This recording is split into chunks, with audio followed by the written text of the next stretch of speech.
Hello दोस्तों, कैसे हैं आप। आज की कहानी का नाम है देर। तुम हर रोज़ देर से स्कूल क्यों आती हो। तुम जानती हो ना कि पढ़ाते समय पीरियड के बीच में कोई डिस्टर्ब करे ये मुझे पसंद नहीं। आज भी देर से स्कूल पहुंची मानसी पर क्लास टीचर रेखा जी बुरी तरह नाराज़ हो गई। लेकिन हर रोज़ की तरह आज भी 8वीं कक्षा की छात्रा मानसी सर झुकाए बिना कोई सफाई दिए अपनी टीचर की डांट सुनती रही। कुछ बोली नहीं। असल में कोरोना की वजह से एक लंबी छुट्टी के बाद स्कूल अब खुला था और जब से स्कूल खुला था मानसी हर रोज़ देर से स्कूल पहुंच रही थी। वैसे तो मानसी अपनी कक्षा की सबसे होशियार और मेधावी छात्रा थी, लेकिन अब वो हर रोज़ स्कूल देर से पहुंचती और टीचर की डांट सुनने के बाद पूरा समय गुमसुम सी रहती। मानसी अपनी सहेलियों से पहले की तरह घुल मिल कर खेलना तो दूर अब बात तक नहीं करती थी। क्लास टीचर रेखा जी इस बात को कई दिनों से नोटिस कर रही थी, लेकिन बच्चों की मनोवृत्ति माहौल के साथ बदलती रहती है, ये सोचकर कुछ खास ध्यान नहीं देती थी। आज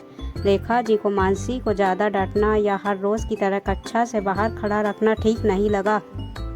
आकर अपनी सीट पर बैठ जाओ। मानसी अपनी क्लास टीचर का अपने प्रति नरम रवैया देख मानसी तनिक सहज हुई और बोझिल कदमों से आकर सबसे पिछली बेंच पर बैठ गई। रेखा जी ने बिना किसी व्यवधान के पढ़ाना जारी रखा, किंतु उनके दिमाग में मानसी का बदला हुआ व्यवहार और उदास चेहरा घूमता रहा।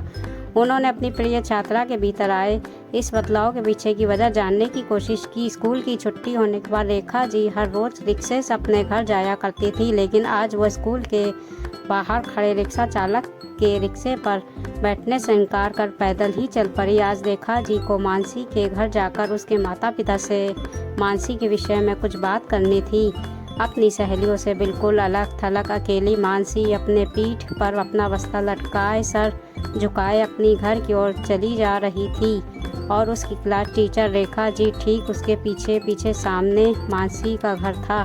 घर का दरवाज़ा भीतर से खुला था। मानसी बहुत तेज़ी से अपने घर के भीतर चली गई। इधर रेखा जी ने तनिक झिझकते हुए आगे बढ़कर दरवाजे पर दस्तक दी।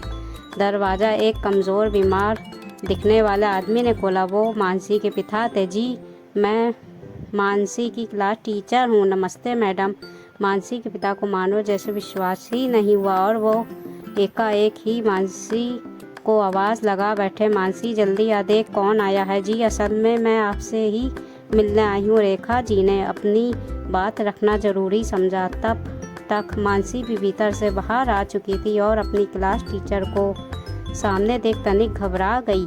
ये रोज़ स्कूल देर से आती है, आप लोग इससे पहले की तरह समय से स्कूल क्यों नहीं भेजते।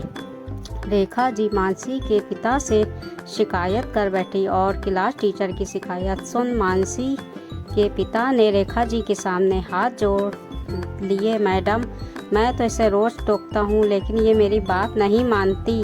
मानसी के पिता ने अपनी बेटी की ओर देखा, लेकिन मानसी नज़रें झुकाए खड़ी रही। क्या बात है मानसी, तुम अचानक इतनी कैसे बदल गई और अब किसी बात का जवाब भी नहीं देती हो, ऐसा क्यों। टीचर की डांट सुनती मानसी की आंखों में आंसू आ गए, लेकिन बीमारी से कमज़ोर हो चुके मानसी के पिता ने उसकी क्लास टीचर को सच्चाई से अवगत कराया। जब से महामारी की वजह से इसकी मां की मौत हुई और मैंने बिस्तर पकड़ा है, मेरे लाख मना करने के बावजूद घर का सारा काम निपटाने के बाद ही मानसी स्कूल जाती है ताकि मुझे आराम मिल सके। अचानक एक अप्रत्याशित सच्चाई से रूबरू होती मानसी की क्लास टीचर रेखा जी निशब्द हो गई। उनकी सारी शिकायतें अपनी बीमार पिता के प्रति फिक्रमंद नन्ही मानसी की आंखों से बहते आंसुओं में धुल गई।